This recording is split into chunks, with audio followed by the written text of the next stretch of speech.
Hello दोस्तों, मैं आपकी कुमकुम भट्ट अपने यूट्यूब चैनल पे आप लोगों का स्वागत करती हूँ। तहे दिल से प्रणाम करती हूँ। सुनाने जा रही हूँ एक पचरा गीत, जैसा लगेगा आप लोग कमेंट में ज़रूर बताइएगा। और देखिए, हर एक माता जी का इसमें विशेषता हुआ है, कौन माँ कैसी हैं, आप लोगों को कैसा लगता है कमेंट में ज़रूर अपनी राय दीजिएगा। बोलो शेरा वाली माता की जय। तो कामन मैया गोर बाड़ी, कामन मैया करिया, कामनियो मैया ना हो, कामनियो मैया ना हाई अंगिया के पतरी, कामनियो मैया ना हाई अंगिया के पतरी, कामनियो मैया ना।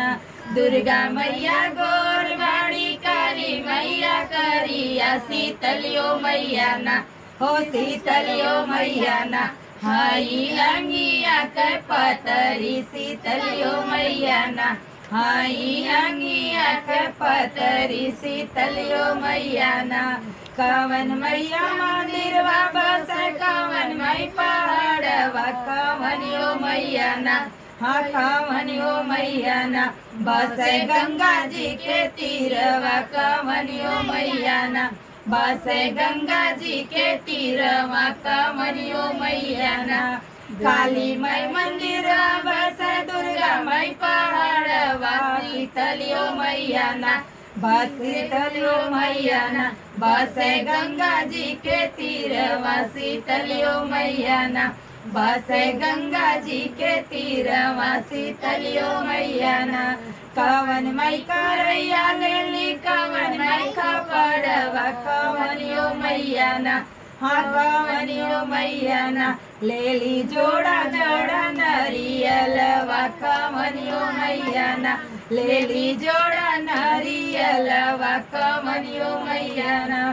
दुर्गा माई करैया लेली, काली माई खपड़वा, शीतलियो मैया ना हाँ, शीतलियो मैया ना लेली जोड़ा नरियलवा, शीतलियो मैया ना लेली जोड़ा नरियलवा, शीतलियो मैया ना।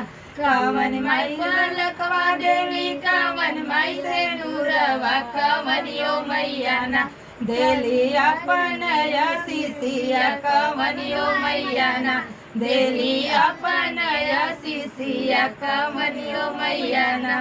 काली माई लकवा देली, दुर्गा माई से नूरवा, शीतलियो मैया ना शीतलियो मैया ना देली अपन शिशवा, शीतलियो मैया ना देली अपन शिशवा, शीतलियो मैया ना। कवन मैया गोर बाड़ी, कवन मैया करिया, कवनियो मैया ना कवनियो मैया ना हाई अंगिया के पतरी, कवनियो मैया ना हाई अंगिया के पतरी, कवनियो मैया ना। हेलो दोस्तों, हमारा गाना कैसा लगा आप लोग कमेंट में अपनी राय जरूर दीजिएगा। फिर मिलेंगे नेक्स्ट वीडियो में, तब तक के लिए बाय बाय। प्रेम से बोलो जय माता दी। जय।